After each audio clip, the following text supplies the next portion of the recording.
In this video, we're going to be going over the top 5 problems that we have found on this 11th generation Toyota Corolla.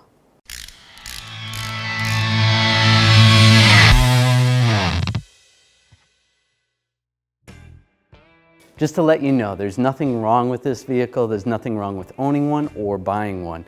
Every vehicle has their problems. These are just the top 5 that we have found with this vehicle. Let's get into it. Number 1, mass airflow sensor problems. Some things you always want to check is you always want to check the wiring, make sure the wiring's good. If you have a scan tool while you're watching the mass airflow readings, if you wiggle some of the wires, that could indicate a bad connector or a bad wire. Also, always check the air filter. If the air filter is extremely dirty, that can cause some mass airflow issues as well. This one's pretty dirty. This one needs to be replaced. And the snorkel also. All these clamps need to be tight. If any of these are loose, those can give you a problem. Any of these hoses.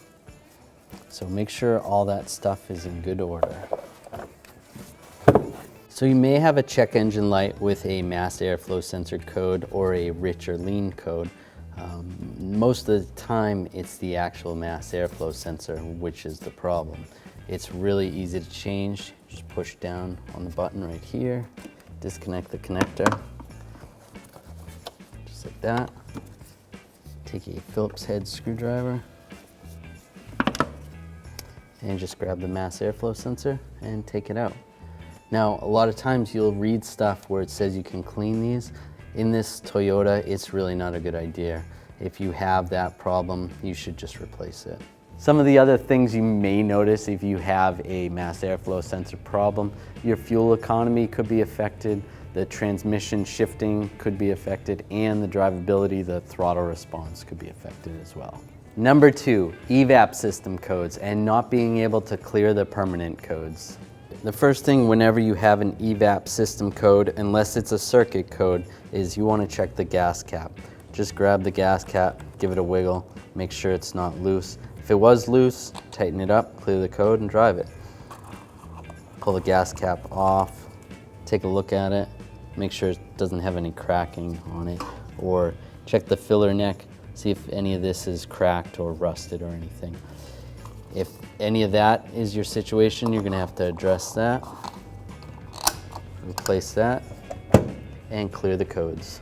Now you could always have another problem with your EVAP system, whether it's the fuel tank or the vent or the purge solenoid, but the most common is the gas cap. And part of the problem with resetting it, you get a permanent code. Everyone worries about this permanent code. What you need to do is drive the vehicle. It needs to go through multiple drive cycles to get rid of that code on its own.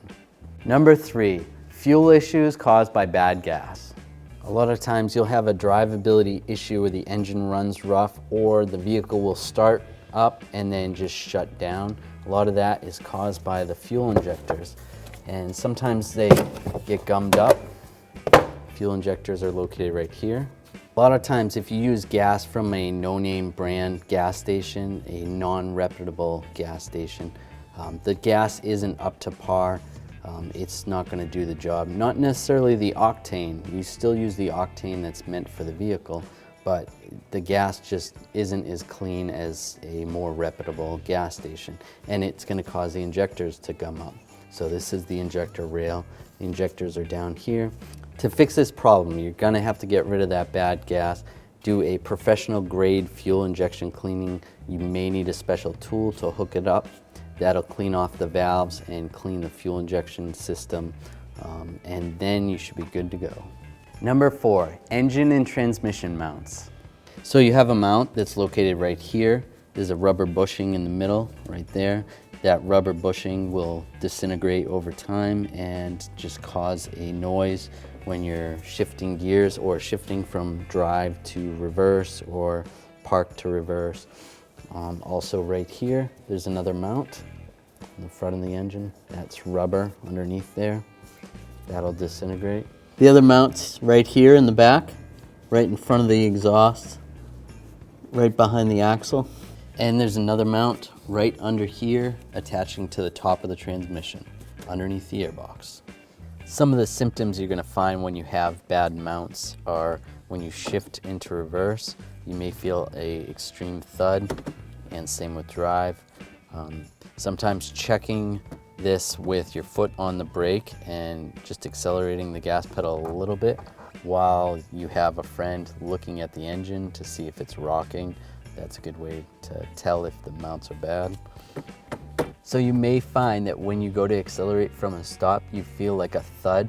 Also, you could feel like a chattering sensation as you're accelerating, and sometimes you feel a lot of vibration throughout the vehicle when the mounts are bad. When the vehicle's in gear and you're sitting accelerating, you may feel some vibrations in the steering wheel, or the whole vehicle just tends to vibrate a little bit more than normal. And number 5, the CVT transmission problems. These transmissions are different than regular conventional automatic transmission. They don't have gears, it's a variable transmission. So when you're driving it along, the RPMs are gonna do weird things. It's not gonna shift on you. That being said, it's important to change the fluid regularly. So you wanna stick with whatever your owner's manual says and change the fluid regularly. The transmission pan is located right here. This is one of the plugs. If you pull this plug out right off the bat, you're only gonna get a little bit of fluid out of there. There is a flute that goes up there, or a plastic tube, that you have to take that out as well to drain the rest of the fluid. When you drain the rest of the fluid out, if you ever see any metal in the fluid, then there's internal damage in the transmission, and most likely you're gonna need to replace the transmission. If you have any transmission drivability issues, a fluid change probably isn't gonna fix it. You're gonna wanna bring it to a professional. If there's any types of codes, there's probably something internal wrong with it, and you're not gonna be able to fix that just with a fluid change. So those are our top 5 problems that we've found with this car.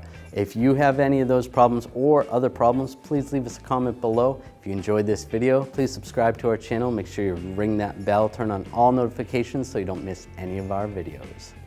Thanks for watching. Visit 1AAuto.com for quality auto parts shipped to your door, the place for DIY auto repair. And if you enjoyed this video, please click the subscribe button.